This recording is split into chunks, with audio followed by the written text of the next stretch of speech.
Hi there, and welcome again to the Explaining History podcast. And we're going to talk today about the siege of Moscow and about how the Wehrmacht, the German army, failed in the snows of the Russian winter, and what this meant for Hitler's plans to conquer the Soviet Union. By the autumn of 1941, the news for the Allied powers, but at this point, really, Great Britain and the Soviet Union. America had not yet entered the war, but obviously had a vested interest in its outcome. The news was unremittingly bad. From 1940 through to mid-1941, there had been nothing but victories for Nazi Germany. Italy had, of course, suffered significant setbacks in the desert, but had been helped by the Germans to push the British all the way back, eventually, to the borders of Egypt. And the problem that Hitler has on invading the Soviet Union is that things don't go to plan, things don't work to timescale, and the way in which Germany has traditionally waged war has been, very time sensitive. That Germany, from the 1870s onwards, has waged quick lightning wars that need to be concluded rapidly, largely due to resources. And most countries probably have fought war in roughly similar ways.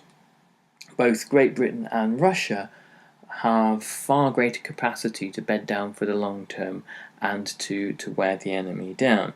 And Russia's vast size, Russia's inclement weather, and Russia's enormous population are three things that make it, to all intents and purposes, virtually unconquerable. However, the chaos within the Red Army and the problems that Stalin had created for himself gave Hitler every chance that a victory might have been possible. In November 1941, Konstantin Rokossovsky, one of the most successful of Stalin's generals throughout the Second World War, who was in command of the 16th Army north of Moscow, told journalists, "Soon the Germans will start to get washed out, and the time will come, will be in Berlin." Now, this might have been mistaken for being hyperbole at the time, or hyperbole, I beg your pardon. The Germans had so far been extremely successful in almost every campaign they'd fought in Russia to that point. But Rokossovsky seemed to know more about the terrain and the weather than probably the Wehrmacht did. And the turning of the weather saves Moscow. On November the 17th, for example, a division of the Wehrmacht broke and fled in the face of a new tank that had been placed against them by the Soviets, the T-34. These were cold weather vehicles with broad tracks and low centres of gravity, low chassis that could manage the rough terrain of the Soviet Union. They were manoeuvrable, they were fast, they had large guns, and they didn't freeze up. At this time as well, Stalin's Siberian divisions were being moved away from facing the possible threat of Japan, all the way back down the Trans-Siberian Railway to the Moscow theatre. Max Hastings quotes an SS officer saying, "Thus we are approaching our final goal, Moscow, step by step. It is icy cold. To start the vehicle engines, they must be warmed by lighting fires under the oil pan. The fuel is partially frozen, the motor oil is thick, and we lack antifreeze. The remaining limited combat strength of the troops diminishes further due to the continuous exposure to the cold. The automatic weapons often fail to operate because the breech blocks can no longer move. Now, there's a significant portion of Richard J. Evans' The Third Reich at War, which explains why this had come about. The image that we have of German rearmament, of factories churning out artillery shells in propaganda films, is very far from the actual reality. There was huge rearmament, but vast amounts of institutional chaos. It's possible to make umpteen numbers of tanks, but if you don't put antifreeze in the fuel, they're all largely useless. So the Reich plenipotentiary for the 4-year plan, Hermann Goering, a man who incompetence seems to follow him around like an albatross, was part of the explanation for this. But the rationalisation and the reorganisation of the German war industry only comes with Albert Speer. Now, Albert Speer replaces the German armaments minister Fritz Tod, who died in a mysterious plane crash roughly about the time that we're talking about, roughly about the time of the siege of Moscow. And when Speer does an audit of munitions factories, he finds the following things. He finds factories that are empty, factories where there are no workers, factories where things that are completely unnecessary are being produced. He finds too many different kinds of tank, aircraft, lorry and jeep being produced, and very little central coordination of what is needed in terms of industrial output. So there's a great deal of chaos, and we know that looking at the Third Reich very carefully, and if you listen to the podcast I've done on the workings of Hitler's government, then this comes up, that it does work on chaos, and that the Führerprinzip, the Führer principle, is one that kind of sweeps bureaucratism to one side. Well, the reason why we have bureaucratism isn't to create problems for ourselves. Governments have bureaucrats because, by and large, bureaucracy produces results, even though most people are kind of loath to say such a thing. And the other reason why the German army was stuck in the snows of Russia and unable to seize Moscow was that the timetable for capture of the Soviet Union starts to come unpicked very, very soon after the invasion. Not only is it Hitler's interference that starts to divert armies to unnecessary goals, but also the fact that the Russians don't simply evaporate and disappear, and that the German army isn't completely successful in all its objectives. The Russians are much harder opponents than the Germans had accounted for or bargained for, and this again shows us that any policy that is informed by racial thinking is one that is almost destined to be wildly misinformed. German soldiers suffered, of course, from frostbite, dysentery, and one single regiment of 1,000 men lost a third of its soldiers due to frostbite alone, and this is even before fighting has begun. On the 3rd of December, General Hauptner, who commanded the 4th Panzer Group, said, "The offensive combat power of the Corps has run out. Reasons: physical and moral overexertion, loss of a large number of commanders, inadequate winter equipment. The High Command should decide whether a withdrawal should be undertaken." So this was one of Hitler's many red lines, that German soldiers do not withdraw. The reality is that most skilled and intelligent commanders in the field understood that strategic withdrawals were an essential part of warfare. They're how armies have to operate from time to time, and it is not an admittance of defeat or cowardice. It is what armies have to do in order to re-maneuver and regroup. Hitler based his ideas about withdrawal on racial principles, that the German soldier must and should stand and fight, and that in doing so there would be many sacrifices and many martyrs, but this sacrifice and martyrdom was innate to Nazism itself. And it seems that when Nazism really gets into the field, and when Nazism is pitched against significant odds, that it isn't an ideology that stands the test of time. I mean, no matter how odious and offensive most right-thinking people would find Nazism, the fact that it crumbles actually when faced with realistic challenges to an ideological picture is something really quite telling.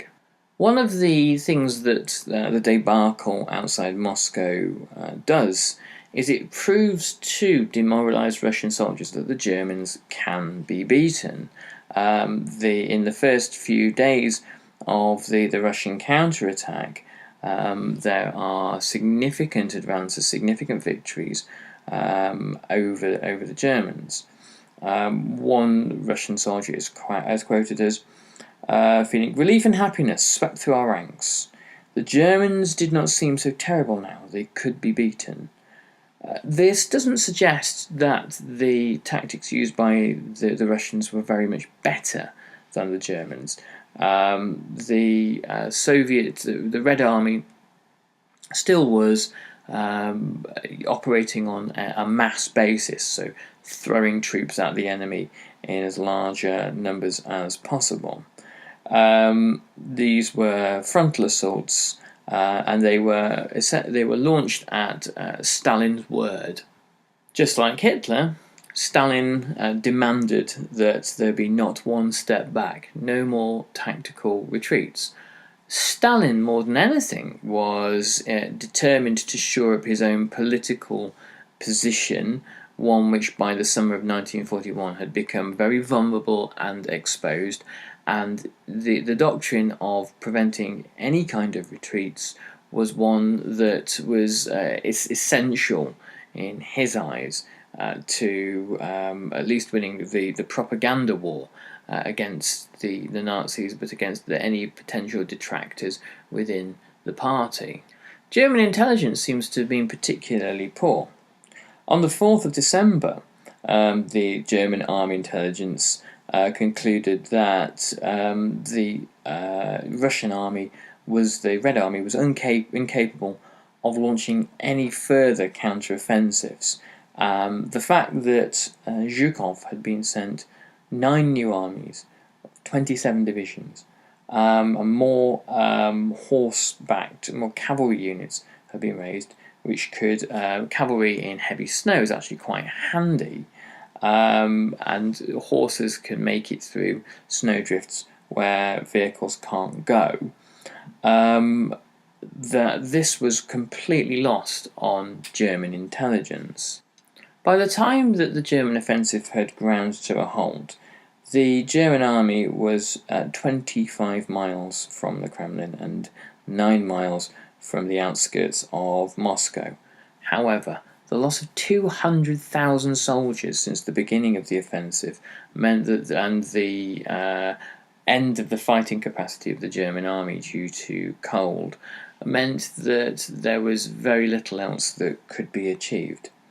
The counteroffensive came on the 5th of December.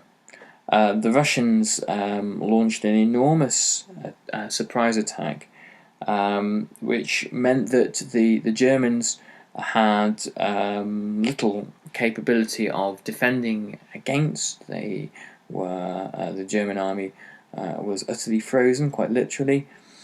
And at this point, the temperature was 30 degrees below Celsius, and the benefits of antifreeze in Russian tanks were essential to winning this particular campaign.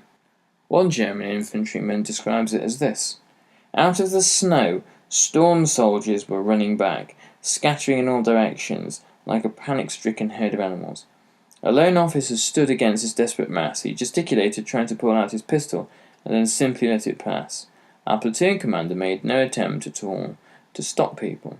I paused, wondering what to do, and there was an explosion right next to me.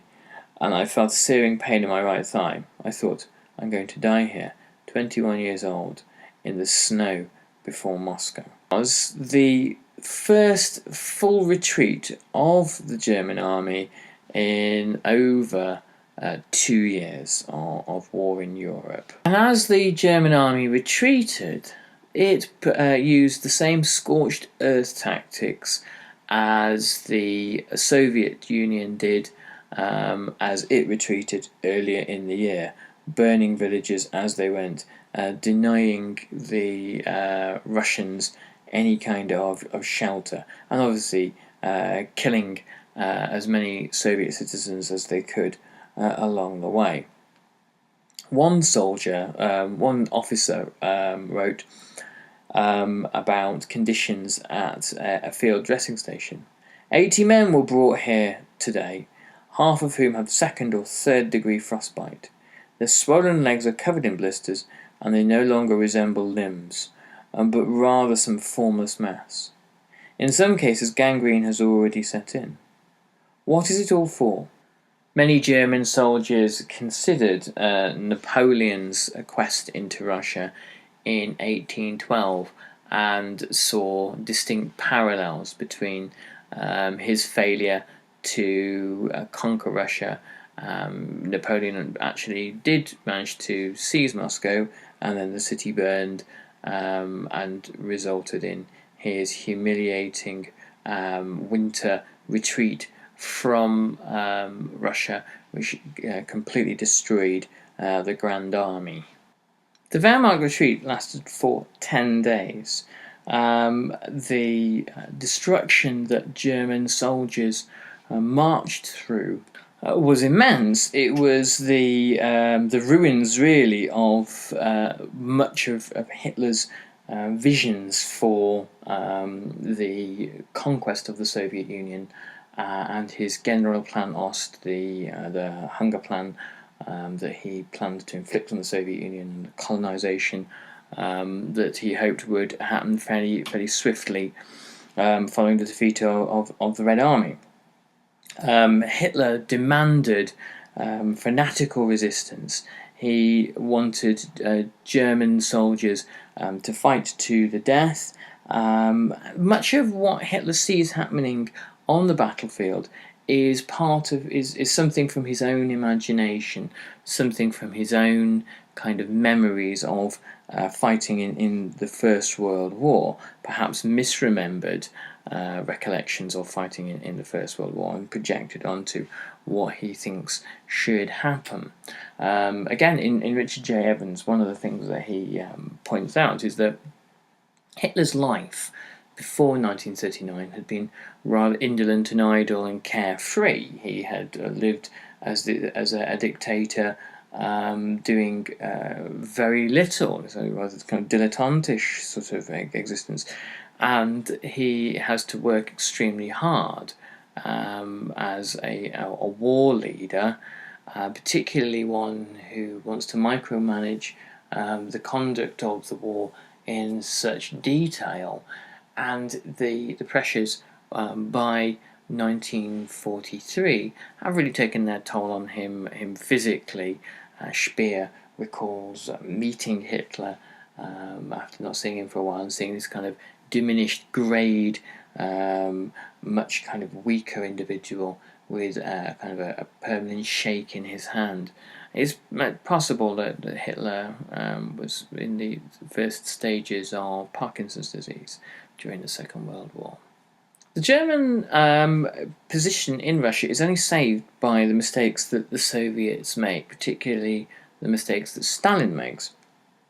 The misuse of troops, the waste of troops, and the micromanagement that Stalin has over the Red Army means that opportunities to break through the German line at the weakest point are lost, and that the Soviet counterattack eventually runs out of steam.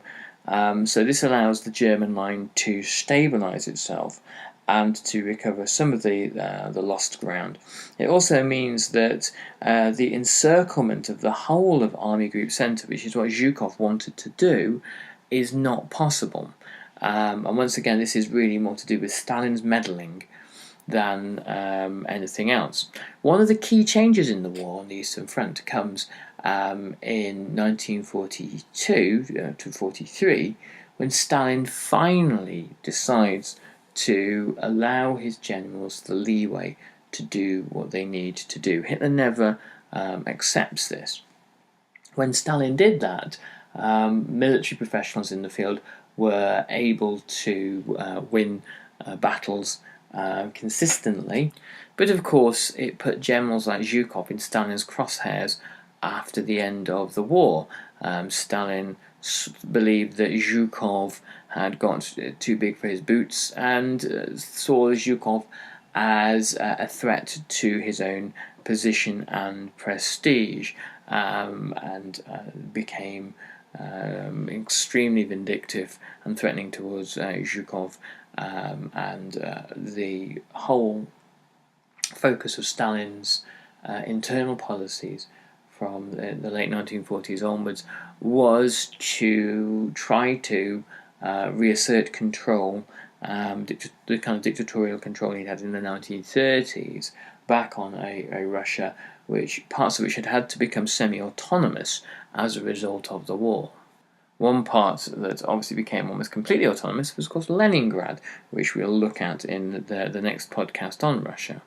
By the end of the failure of Operation Typhoon, the attempt to seize Moscow, the Russians were still in control of the city, and the Germans had been pushed back, in some cases, up to 150 miles. So it had been a catastrophic failure, the first catastrophic failure of the war, and the first piece of welcome news that the Allied powers had heard. Okay, so I'll finish that, and we're going to look at, as I said, Leningrad next time we delve into the war in Russia. I hope you found this useful. If you can check out our Patreon page, we're always in need of good patrons here, and there's some original journalism and writing and ideas there that no doubt you'll find interesting, or hopefully anyway. Thanks very much, and I'll catch you on the next Explaining History podcast. All the best, bye-bye.